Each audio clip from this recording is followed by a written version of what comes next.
அப்படியே நாம் இந்த பூக்கட்சி இந்த இலை கட்சிக்கு வருவோம். புதிதாக ஒரு பழமொழியை அவர்கள் கொண்டு வந்திருக்கின்றார்கள். அது என்னவென்றால், இலை மலர்ந்தால் பூ மலரும்.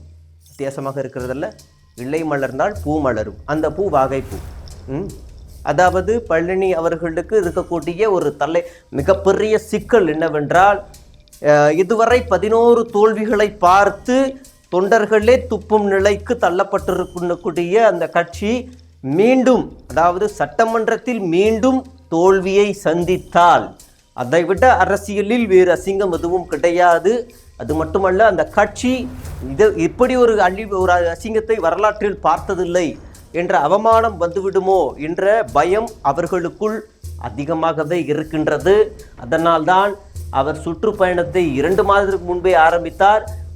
தற்போது அந்த கரூஸ் டெம்பட் அவருக்கு சாதகமாக பயன்படுத்தி கொண்டு அந்த கூட்டணியை தனக்கு வர வேண்டும் என்பதற்காக அவரே வாய்வழியாக கொடி பறக்குது பார், கூட இருப்பவர்கள் எல்லாம் அடுத்த பவன் கல்யாண் அப்படி என்று சொல்லும் வைக்கும் அந்த நிலையை இந்த கட்சி சென்றிருக்கின்றது.